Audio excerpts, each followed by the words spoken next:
സിന്ദാബാദ് സിന്ദാബാദ് കർഷകന്മാർ സിന്ദാബാദ്.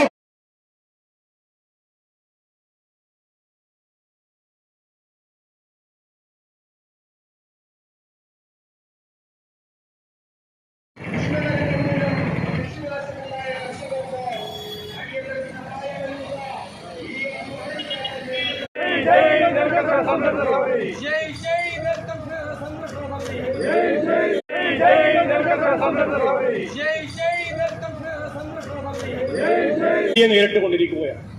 ഈ കഴിഞ്ഞ തെരഞ്ഞെടുപ്പ് കാലം വരെ അവർക്ക് ആവശ്യമായ അവർ കൊയ്ത നെല്ലിന്റെ പണം ലഭ്യമായിരുന്നു.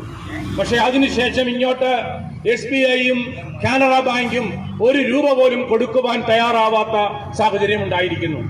അതിനുശേഷം 10 ദിവസത്തിനകം നെല്ലിന്റെ വില ലഭ്യമാകുമെന്ന് കൃഷി വകുപ്പ് മന്ത്രിയും സിവിൽ സപ്ലൈസ് മന്ത്രിയും ഞങ്ങൾക്ക് ഉറപ്പ് നൽകിയിരുന്നതാണ്. എങ്കിലും അതൊക്കെ പൊളിച്ചുകൊണ്ട് മാസങ്ങളായിട്ട് ഇപ്പോൾ കർഷകർക്ക് വില ലഭിക്കാത്ത സാഹചര്യം സൃഷ്ടിക്കപ്പെടുകയാണ്.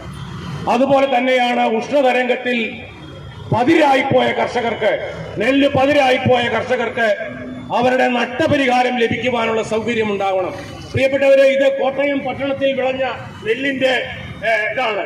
ഒരൊറ്റ മണി പോലും നെല്ലില്ല, മുഴുവൻ നഷ്ടപ്പെട്ടിരിക്കുന്നു. എന്താ മക്കാറിയേട്ടൻ എവിടെയാണ്? ഒരൊറ്റ മണി പോലും ഇതിൽ നെല്ലില്ലാത്ത അവസ്ഥ ഉണ്ടായിരിക്കുന്നു. ഇത് പതിരായി മാറിയിരിക്കുന്നു.